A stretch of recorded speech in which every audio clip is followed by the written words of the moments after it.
sekolah perempuan. Sekolah perempuan. Sekolah perempuan non formal. Non formal yang ada di desa. Kekuatan the power of emak-emak ini menjadi suatu kekuatan perubahan sosial yang kalau digerakkan sangat luar biasa dampaknya. Teruslah bergerak untuk menyelamatkan bumi dengan cara mulai memilah sampah dari dapur kita.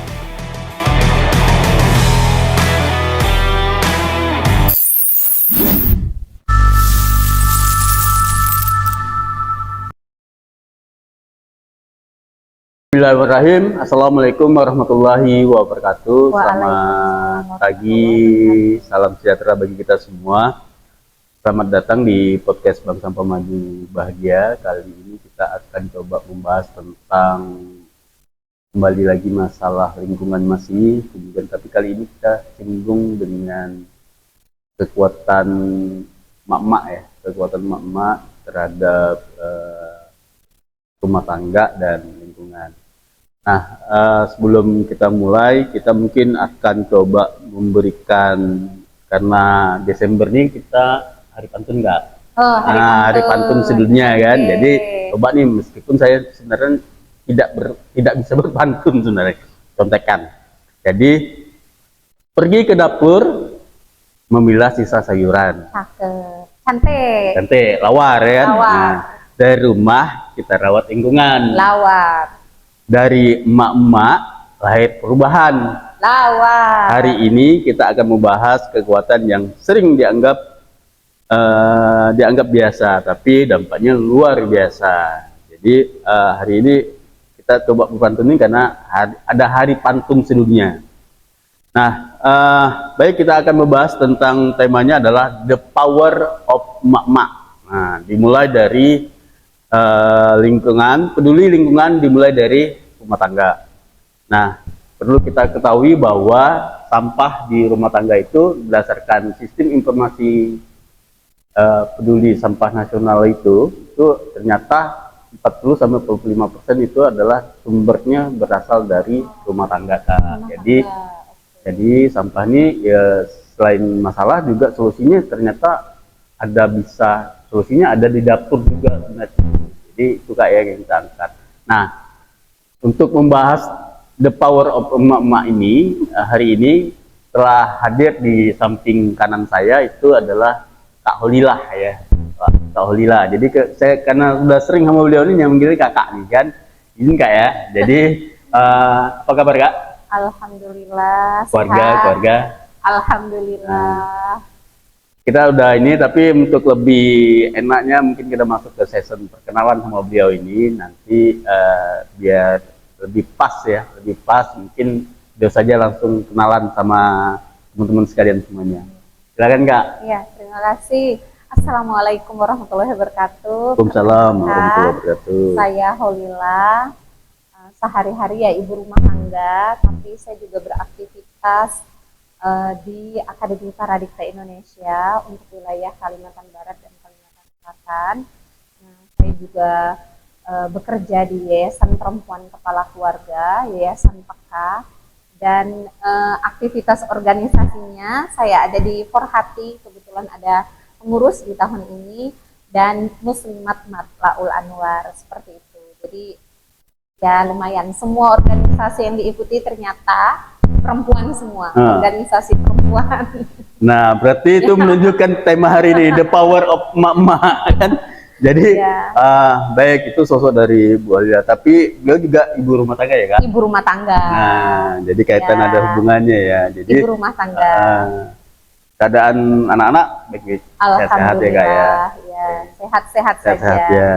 Nah, baik teman-teman, tadi sekilas kenalan sama beliau. Beliau ini sebagai, saya tak langsung juga sebagai mentor saya nih kan, memotivasi, menstimulan isu-isu perempuan lah ya terhadap pembangunan ya kayak. Nah, beliau fokus karena tinggal di Kuburaya gitu ya. Tinggal di Kuburaya mungkin aktivitasnya juga lebih dominan menggerakkan emak-emak yang ada di Kuburaya ini kan. Tapi sebenarnya luas ya Kak ya, bukan hanya di Kuburaya. Jadi kalau Akademi Paradikta, kebetulan saya bertanggung jawab untuk di wilayah Kalimantan Barat. PEKA itu, PEKA dan Akademi Paradikta ada di 7 kabupaten kota yang ada di Kalimantan Barat, dan kebetulan saya juga dapat amanah di 2 kabupaten di Kalimantan Selatan, HSU dan Balangan. Seperti itu. Kalau PEKA di Kabupaten Kuburaya ada di 6 kecamatan, tapi kalau Akademi Paradikta di Kecamatan Sungai Raya, di Kabupaten Kuburaya sudah ada di 9 kecamatan. Sudah ada 2040 alumni yang sudah tersebar di 9 kecamatan di Kabupaten Kuburaya. Nah, itu PK ya, Kak? Akademi Paradikta, sekolah perempuan non formal. Non formal yang ada di desa. Boleh singkat sedikit, Kak, Akademi Paradikta ini syarat direkrut itu? Ya, jadi Akademi Paradikta ini adalah sebuah pendidikan non formal yang terstruktur, sebuah pendidikan pemberdayaan perempuan yang terstruktur, yang kita ada di tingkat desa dan kelurahan. Nah, pendidikan ini menggunakan metode mentorship. Jadi akan ada mentor-mentor yang mendampingi kelas. Jadi proses belajar bersama difasilitasi oleh mentor-mentor. Nah, untuk di Kabupaten Kuburaya, mentor-mentor kita bekerja sama juga, tidak hanya mentor perempuan dari organisasi Serikat Perempuan Kepala Keluarga, tapi juga kita bekerja sama dengan Serikat Perempuan Basis Katulistiwa yang didampingi oleh PPSP. Jadi mentor-mentor ini yang mendampingi kelas-kelas perempuan yang ada. Nah, siapa saja yang boleh belajar di Akademi Paradikta? Siapa saja boleh, yang penting perempuan, harus perempuan. Nah, usianya 18 tahun ke atas. Jadi kita tidak membatasi usia. Semua orang berhak untuk belajar karena kita mendukung pendidikan sepanjang hayat.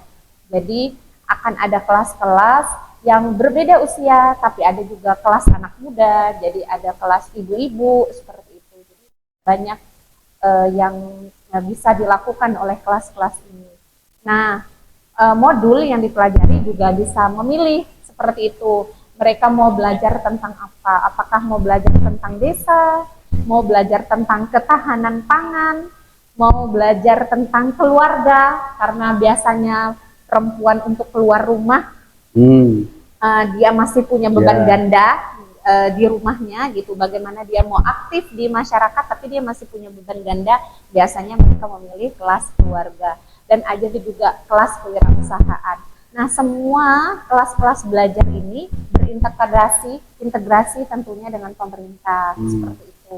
Misalnya yang modul kewirausahaan, kita bekerja sama, hasil-hasil kelas kita membawa produk-produknya itu langsung ke dinas UMKM kabupaten, seperti itu. Jadi kita tidak terpisah dari gerakan besar sistem pendidikan pemberdayaan perempuan yang ada di sebuah wilayah.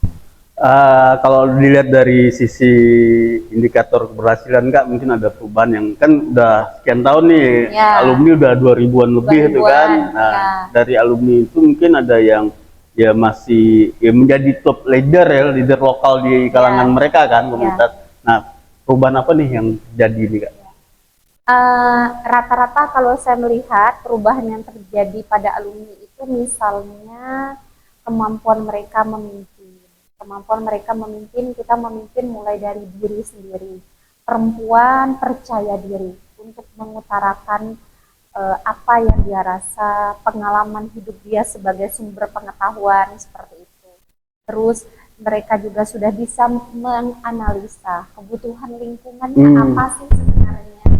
Terus apa yang bisa mereka lakukan untuk membantu kegiatan lingkungan. Mereka tentunya si akademia ini tidak berdiri sendiri.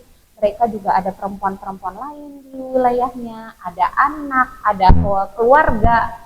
Terus ada juga pemerintah, mulai dari pemerintah RT, mulai dari terendah RT hingga ke desa. Nah, mereka melakukan analisa dan membuat gerakan. Misalnya ada gerakan Jumat Bersih, ada gerakan perempuan peduli lingkungan. Jadi perempuan peduli lingkungan itu ada di Kecamatan Kolamandor B, misalnya Desa Sungai Ambangah, mereka tuh menggerakkan masyarakat di lingkungannya untuk bersih saluran seperti itu, menanam seperti itu. Atau ada juga gerakan membersihkan rumah ibadah seperti itu. Jadi banyak hal yang awalnya tidak terpikir tapi ternyata mereka kerjakan gitu, luar biasa karena tadi kemampuan membaca kebutuhan, menganalisa persoalan yang ada di lingkungannya. Kemampuan ini perlahan timbul, perlahan terlihat gitu dari diskusi-diskusi yang dilakukan di kelas-kelas paradikta.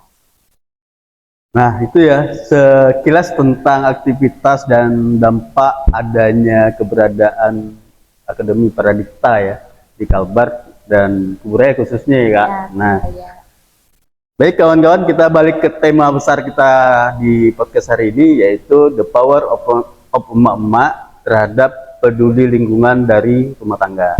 Nah, perlu kita ketahui ini Kak, bahwa dari tadi spesifik tentang lingkungan ya Kak. Nah, kita spesifikkan di rumah itu tadi di pengantar awal bahwa di dapur kita itu menghasilkan sampah sekitar 40 sampai 45%.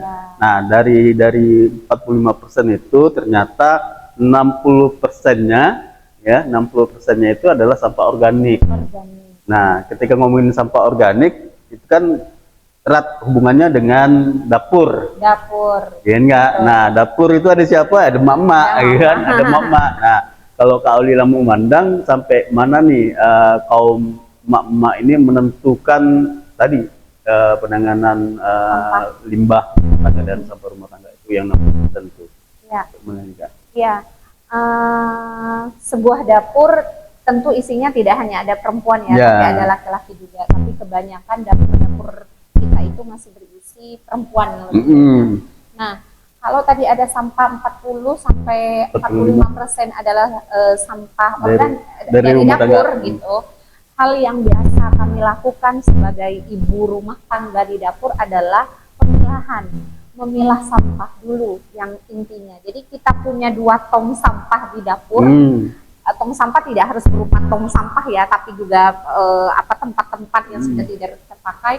Mana yang organik, mana yang anorganik, mana yang bisa terurai, mana yang tidak bisa terurai seperti itu. Mana yang sampah yang gampang, mana yang sampah basah, mana yang kering, bisa jadi begitu.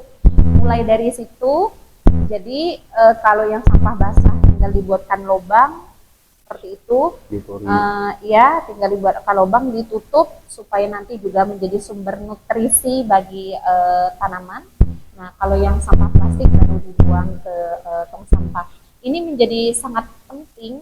Mengapa? Apabila di tempat pembuangan sampah TPA akhir itu bergabung antara sampah basah dan sampah kering itu meningkatkan ini ya, gas metan ya, bau. Nah, gas metan.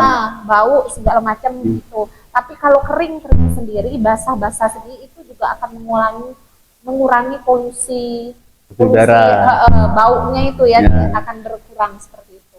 Terus bagaimana kita juga bisa dari dapur kita bisa memproduksi hal yang lain. Misalnya dari sampah dapur dengan tadi kalau tidak malas ya silahkan dikubur, ditanam ya sampahnya. Kalau tidak ya ditutup saja di dalam tempat yang cukup tertutup seperti itu, nanti akan ada kompos hasilnya seperti itu. Jadi banyak kita bisa memproduksi pupuk sendiri dari rumah, dari dapur kita. Tidak ada sampah sebenarnya yang tidak bisa dikelola. Nah, sepakat tuh, tidak ada sampah yang tidak bisa dikelola kan. Nah, baik Kak, tadi peran itu ya. Sekarang kita ngomongin masalah tentang, kan gini, yang Kakak bilang tadi kan di rumah itu tidak hanya ada sosok perempuan kan, tapi ada sosok laki-laki, anak, keluarga lain gitu ya, keluarga besar mungkin masuk ada di satu rumah itu kan. Nah, kan ngomongin mama nih yang tadi kaitan dengan contohnya yang teman-teman alumni Paradikta atau Paradikta yang sedang berproses nih kan. Nah, itu kan kadang-kadang kan pengen aktif kan, tadi ikut andil peduli terhadap lingkungan sesuai dengan tema hari ini, tapi kan keterbatasan mereka atau adanya itu menjadi hambatan atau tidak itu Benar nggak sih Kak sebenarnya? Eh, Tergantung kita melihat dari sudut Hmm. mana ya, gitu. Bagaimana perempuan sebenarnya jika ada rasa kemauan ingin bergerak untuk peduli terhadap lingkungan, ya ada rasa mau dulu. Kalau sudah ada rasa mau, Hmm. insya Allah jalan lain itu akan terbuka. Bagaimana perempuan bisa menggerakkan anggota keluarganya untuk terlibat memiliki sebuah rumah. Jadi bisa ada pembagian peran dan tanggung jawab di dalam rumah. Misalnya yang bertugas untuk masak ibu Hmm. misalnya, tapi yang bertugas untuk cuci piring anak misalnya, yang bertugas untuk nyapu suami gitu, sehingga perempuan punya ruang untuk dia punya waktu gitu untuk dia berkiprah di luar rumahnya gitu. Nah, di saat rumah itu menjadi tempat yang sangat kondusif untuk perempuan berkembang, di rumah itu juga kalau perempuan sudah sadar dan tahu, perempuan bisa menjadi rumah menjadi wadah diskusi bersama untuk meningkatkan pengetahuan terkait dengan lingkungan. Sambil memasak, ibu bisa berdiskusi, oh ini sampah dengan anaknya, sampah ini kalau dibuang bisa jadi pupuk, bisa jadi ini, bersama-sama dengan anak ngajarin, oh ngajarin untuk membuat kompos, belajar bersama untuk membuat pupuk cair misalnya yang ada di. Jika ada mau, kemauan dulu yang harus dibuka. Jika ada kemauan, jalan lain akan terbuka. Tidak ada yang tidak perlahan akan tertutup. Mungkin pasangan kita merasa tidak setuju nih kalau ada perempuan bergerak nih karena nanti akan mengurangi waktu dia di rumah lah, akan mengurangi jam jam dia untuk peduli terhadap anak gitu. Tapi perlahan jika si perempuan bisa menunjukkan bahwa dia ini punya pengetahuan yang berbeda dengan dia berkumpul dengan perempuan lainnya, dengan dia peduli dengan lingkungan, dia menjadi ibadah dia menjadi semakin luas, tidak hanya di dalam rumah saja. Jangan lupa saat kita menanam pohon saja itu sudah ibadah terhadap lingkungan kita, seperti itu menyelamatkan bumi ya, dimana sekarang setiap tahun banjir ceritanya seperti itu. Bagaimana kita membantu melestarikan bumi ini untuk keberlanjutan kehidupan selanjutnya seperti itu. Nah, mungkin tantangan yang tadi awalnya melarang akan lebih terbuka pola pikirnya dengan diskusi-diskusi mulai dari dapur. Ya, jadi tadi pasangan saya ini kan laki-laki gitu ya. Nah, berarti pulang ini kan harus membuka ruang ya, membuka ruang. Nah, baik Kak, ngomongin tentang sampah itu kan bukan masalah kotor, bukan masalah apa gitu kan. Nah, kaitan ya sampah juga bisa menyebabkan dampak kesehatan gitu ya. Ya, Dampak kesehatan kaitan dengan kasus demam berdarah, kan karena jadi tumpukan perkembangbiakan nyamuknya ya, nyamuk Aedesnya ya, kemudian diare, kan, kemudian penyakit yang lainnya, stunting yang lagi ini ya, fokus lagi ya, fokus, pemerintah fokus untuk penanganan stunting. ya sanitasi ya. Jadi ini juga di kesehatan kan ada program di Kementerian Kesehatan ada program sanitasi total berbasis masyarakatnya Kak. Salah satunya ada 5 pilar, salah satunya di pengelolaan sampah rumah tangga. Nah, kata ada sedikit. Nah, kalau kakak dari pandang dari segi ini gimana nih Kak, kesehatannya di rumah dampaknya gitu. Dan kan tidak ngomongin sampah, tapi kan ngomongin higien sanitasi juga kan, higien sanitasi. Uh, Kalau kita ngobrolin mulai dari sampah rumah tangga itu, kita ngobrolin juga bisa dimulai juga bagaimana perempuan bisa menggunakan teknologi saat ini. Rata-rata sekarang hampir semua ibu-ibu menggunakan HP ya. Jadi mulai dari HP itu ibu-ibu juga bisa mencari ilmu pengetahuan bagaimana pengelolaan sampah sehingga tadi tidak ada nyamuk di rumahnya, tidak ada air tergenang di lingkungan rumahnya, apalagi di musim banjir saat ini ya, di mana Pontianak, Kalimantan Barat menjadi ini ya banyak dampak rob ya, banjir rob ya, seperti itu. Nah, dengan teknologi ibu-ibu bisa menggunakan ilmu pengetahuan yang ada tersedia di internet gitu untuk tadi dia terus meningkatkan pemahaman, meningkatkan pengetahuannya untuk tadi pengelolaan sampah yang ada di rumah. Nah, kalau ibu-ibu sudah menggunakan itu, ibu-ibu akan tahu bagaimana pencegah stunting juga, ilmunya sudah tersedia banyak di apa bahan bacaan yang bisa melihat itu. Akhirnya kita bisa memulai nih langkah-langkah apa yang bisa kita lakukan di rumah, bagaimana cara memasak sayuran itu sebenarnya sudah ilmu pengetahuannya sudah ada semua gitu. Bagaimana perempuan bisa menggunakan teknologi untuk terus meningkatkan kapasitas dan pengetahuan dia gitu sebagai seorang ibu, dan bagaimana dia mengelola dapurnya itu juga bisa dilakukan dengan tadi gitu, memanfaatkan teknologi yang ada untuk tadi untuk ilmu pengetahuan di rumah dulu. Pertanyaannya si mama itu tinggal bagaimana dia mencoba membiasakan diri untuk budaya literasi ya kak. Ya betul. Ya, teknologi jadi, ada tapi nggak Korea ya. rajin ya. Rajin. Oke, nah yang kakak sampaikan tadi yang kaitan dengan aktivitas tadi itulah sebenarnya peran-peran emak-emak di sektor kesehatan ya, yang menjaga kesehatan keluarga lah, ya. gitu ya. Kalau itu benar dilakukan. Nah kaitan dengan ini kak, kaitan tadi di rumah itu kan keluarga, kita ngomongin keluarga nih di rumah tangga nih kan, bahwa anak itu kan sekitar 80% itu punya budaya meniru kan? Meniru. Nah kan meniru terhadap orang tua kita, orang tua itu sebagai role model ya. Role model. Nah bagaimana menurut kakak dampak ini terhadap anak-anak terhadap pola apa ya, peduli lingkungan juga lingkungan. Ya. Jadi kalau ibunya itu rajin memilah sampah, kita akan punya anak-anak juga yang akan peduli lingkungan sejak dini.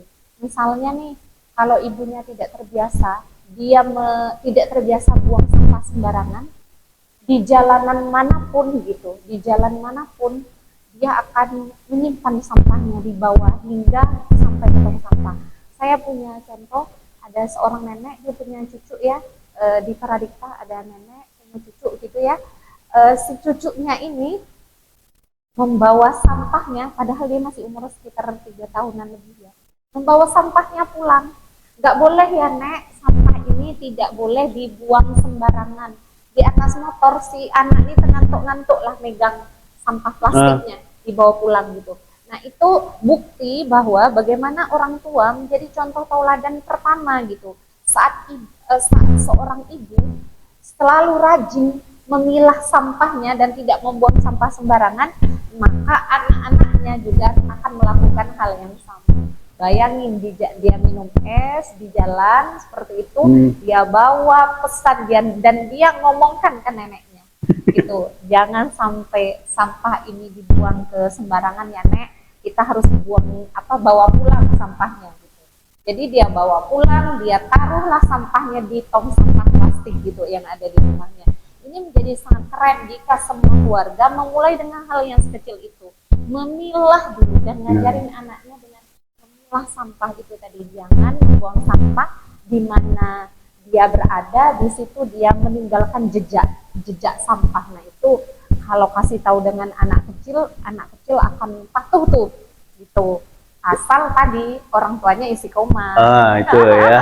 Nah kaitan dengan ini kak, kan kita nih zaman kita sekolah kan buanglah sampah pada tempatnya. Sampai situ ya kan. Tapi sekarang harusnya kita harus udah memulai mengajak itu, pilahlah sampah dan buang sampah pada tempatnya. Kan tempatnya bisa. Misalnya sampah plastik di tempat plastik, yang organik di organik gitu kan. Yang sampai tertukar ya yang harusnya. Nah itu yang harus kita lakukan. Kalau buanglah sampah pada tempatnya, satu tong sampah buang udah cukup kan. Tapi sekarang enggak, kita pilah. Nah, jadi sejak awal anak-anak akan melihat dan mereka gitu akan punya ilmu pengetahuan sejak ini. Oh ini disebut dengan plastik, oh ini sampah organik, mereka akan tahu sejak ini. Misalnya mulai dari kuis kecil di dapur saat ibu memasak, potongan sampah sayur, misalnya batang sayur, batang sawi misalnya ya. Nah kita bisa diskusi, ayo kita buat kuis nih, batang sawi ini sampah organik atau sampah plastik? Nah gitu, oh sampah organik, mulai, ayo nak buang ke tempat sampah organik. Seperti itu. Kalau untuk anak kecil mungkin belum bisa membaca dengan tulisan organik dan anorganik, organik atau dengan plastik, bisa pakai dengan warna Gambar. biru, warna ya, kasih kertas warna berbeda di luar tong sampahnya seperti itu. Banyak hal. Nah, kita juga harus bisa melatih bagaimana saat kita berpergian juga selalu membawa tumbler. Nah, tumbler ya. Oke. Saat ibu belanja selalu membawa tas belanja untuk sendiri. mengurangi plastiknya.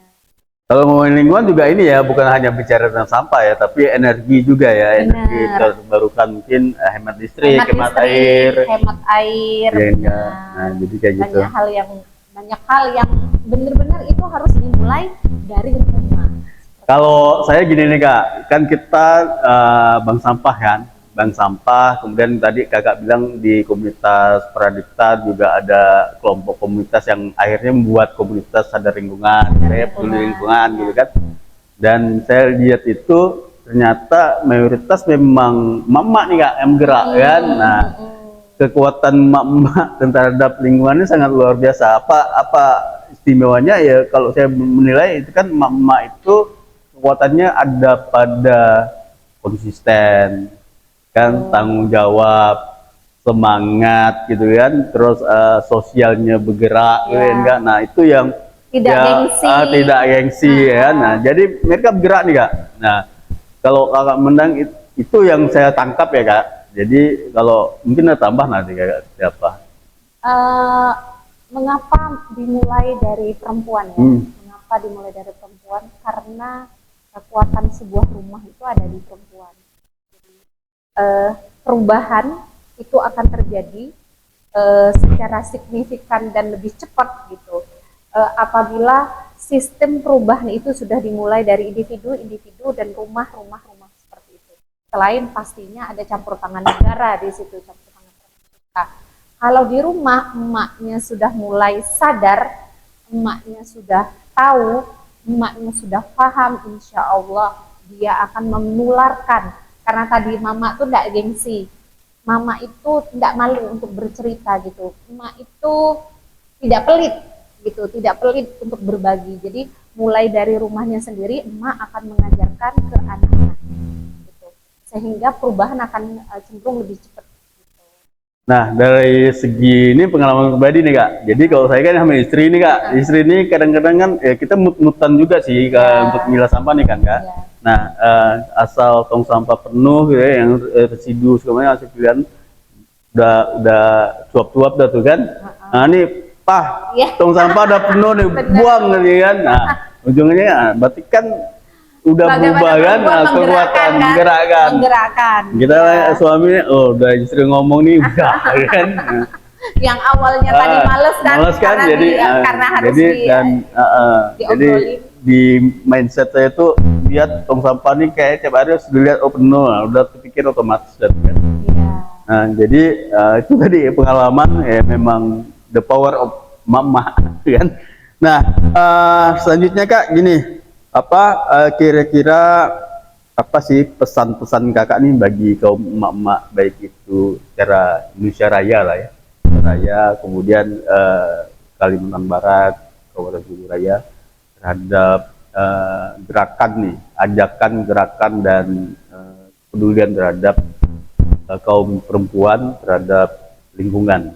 Ya, yang pertama menurut saya jangan pernah berhenti belajar ya, jangan pernah berhenti belajar, mencari pengetahuan terus. Banyak sekarang sumber-sumber informasi. Yang kedua, terus berpikir untuk menyelamatkan keturunannya dulu, menyelamatkan dirinya, anak-anaknya di masa depan terkait dengan lingkungan. Kenapa? Karena musibah itu tidak memilih ya. Musibah banjir tidak memilih orang yang kaya, orang yang miskin. Angin topan tidak memilih rumah besar atau rumah kecil gitu. Semua orang akan terkena musibah itu, maka semua orang harus berpikir untuk bagaimana menyelamatkan generasi ke depan seperti itu. Saat perempuan selalu belajar dan perempuan selalu ingin menyelamatkan, ingin melakukan perubahan, maka gerakan itu akan ada.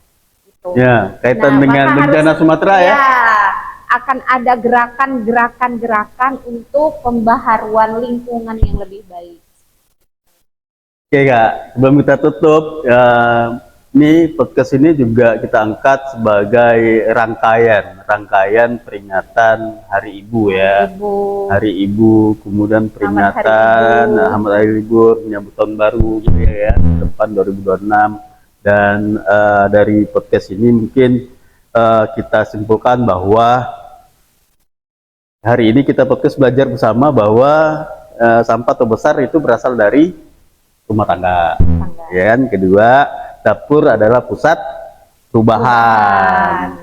Emak-emak adalah aktor utama nih, kunci untuk melakukan gerakan. Nah, yang selanjutnya adalah peduli lingkungan adalah wujud cinta pada keluarga. Ya kan? Ya. Nah, kemudian sebelum ini silakan Kak closing statement. Terima kasih. Jadi teruslah bergerak untuk menyelamatkan bumi dengan cara mulai memilah sampah dari dapur kita. Jadi sesederhana itu dengan memilah sampah mulai dari dapur dulu, itu adalah sebuah gerakan yang dilakukan oleh perempuan untuk penyelamatan bumi dan lingkungan. Nah, itu closing dari Kak Holila. Kita tutup dengan pantun nih Kak. Ada pantun lagi, pantun menutup. Menanam cabai di pekarangan rumah, tawar, kan? Kemudian disiram di pagi hari agar tumbuh subur. Emak-emak bergerak menjaga amanah, bumi terawat, keluarga pun makmur. Ya, kan? Nah, jadi perubahan itu tidak terjadi hanya di gedung-gedung besar lewat rapat-rapat, tapi perubahan yang besar itu bisa dilakukan di lingkup rumah tangga skala kecil. Nah, kekuatan the power of emak-emak ini menjadi suatu kekuatan perubahan sosial yang kalau digerakkan sangat luar biasa dampaknya. Demikian podcast hari ini, mudah-mudahan apa yang kami diskusikan dapat amal ibadah ya Kak ya, menjadi ibadah bagi kita, kemudian bermanfaat bagi orang banyak. Dan saya ucapkan terima kasih atas kehadiran Kak Holila. Mungkin jangan kapok ya Kak. Nah, sebelum tutup saya mau menyerahkan nih Kak oleh-oleh. Ini sabun nggak ya? Sabun serbaguna sebenarnya. Tapi kalau mau dipakai untuk di awal untuk ngepel sama cuci piring dan cuci tangan silakan dulu. Tapi kalau udah terbiasa sih nyaman. Ini hasil produk dari teman-teman Gadget kita yang tergabung di Bangka Maju Bahagia. Ini sabun ini bahan dasarnya adalah ekoenzim Kak. Ekoenzim. Nah, ekoenzim itu bahan dasarnya adalah limbah organik. Di Serikat Peka. Nah, itu ekoenzimnya. Nah, ekoenzimnya kita ubah jadi sabun nih. Oke. Begini. Jadi ini dan Go Jakarta sih. Dan kita udah bagikan, kita bagikan di PKK Kabupaten Beraya. Terima silakan kasih. Kak, walaupun tidak seberapa, mudah-mudahan bermanfaat ya Kak ya. Nah, kalau minat jadi reseller enggak apa-apa Kak. Oke. Saya cukup sampai sini. Kita akhiri sampai di sini. Billahi taufiq walhidayah. Wassalamualaikum warahmatullahi wabarakatuh. Waalaikumsalam. Sampai ketemu di episode selanjutnya. Terima kasih Kak. Ya, terima kasih sama-sama.